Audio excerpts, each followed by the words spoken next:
In many mythologies, gods are born complete. They emerge into existence already knowing the rules of the universe. They command reality by nature.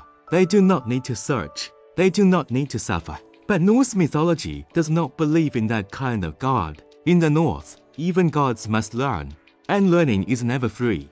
This is a world where wisdom is not gifted from the heavens, but ripped from the structure of reality itself, at a cost that permanently changes the one who seeks it. And no figure embodies this belief more completely than Odin. Odin is not the god people think he is. To modern audiences, Odin is often misunderstood. He is sometimes described as a war god, sometimes as a wizard, sometimes as a distant king who rules from a throne. But these descriptions are shallow. Odin is not obsessed with battle. He is obsessed with understanding. Understanding fate, understanding death, understanding why the universe exists in a state of tension, and why it is destined to collapse. Odin knows something the other gods try to ignore. The Norse cosmos is not stable. It is not built to last forever. It is held together temporarily, through balance and sacrifice. And Odin wants to know how long that balance can hold. The World Tree, the axis of reality. At the center of existence stands Yggdrasil. This is not merely a symbolic tree.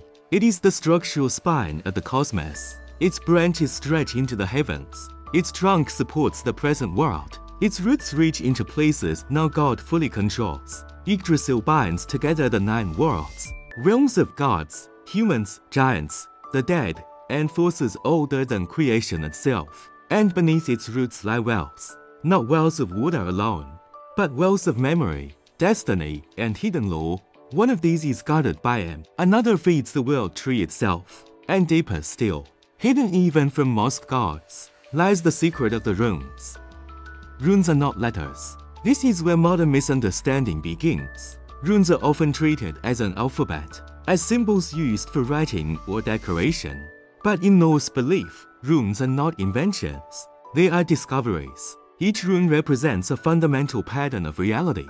How forces move, how events unfold, how words shape existence. To know the runes is not to memorize symbols. It is to perceive the hidden mechanics of the universe. And these mechanics do not reveal themselves willingly. Odin's choice. Odin already possesses great knowledge. He sacrificed one of his eyes at Ymir's well to gain wisdom. He sends his ravens across the worlds to gather information. He listens, he watches, he remembers. But this is not enough, because knowledge gathered from others has limits. There are truths that cannot be taught, truths that cannot be explained. They must be experienced. So Odin makes a decision that no other god dares to make. He will become the offering.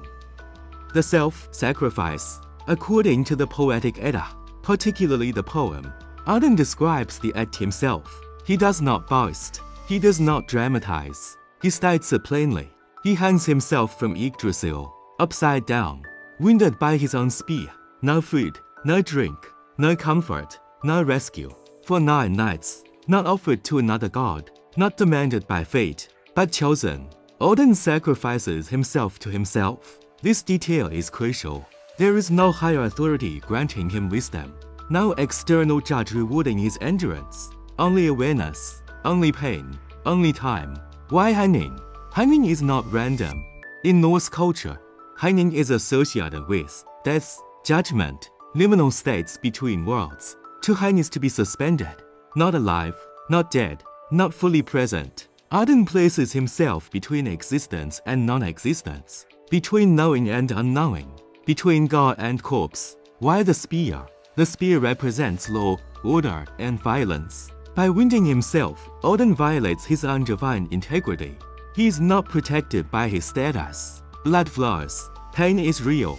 Weakness is unavoidable. This is not symbolic suffering. It is absolute vulnerability. 9 nights. The number 9 carries deep meaning in Norse myths. 9 worlds, 9 steps of Thor before death at Ragnarök, 9 nights of transformation. 9 represents completion through ordeal. Odin does not endure until rescue. He endures until transformation, the moment of revelation. As the 9th night reaches its end, Odin is breaking.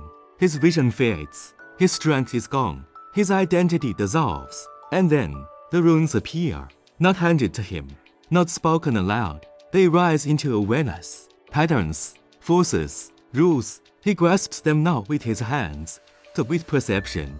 And in that moment, Odin does not become stronger. He becomes aware. The cost of awareness. The runes grant power, magic, prophecy, influence over fate. But they also grant certainty.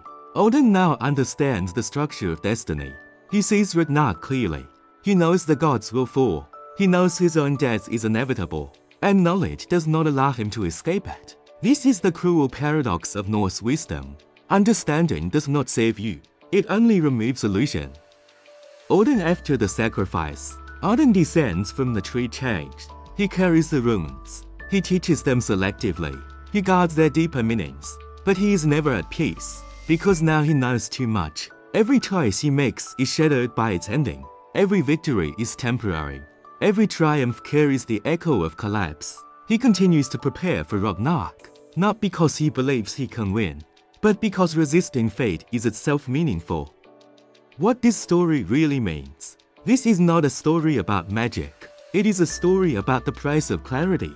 The Norse did not believe wisdom brings happiness. They believed it brings responsibility. They did not seek eternal life. They saw honorable understanding. Odin's sacrifice teaches that some knowledge will cost you comfort. Some truths will isolate you. Some insight cannot be unlearned. And yet, seeking it is still worth the pain. Final reflection. Odin does not save the world. He understands it. And in Norse mythology, to face inevitable destruction with open eyes is the highest form of courage.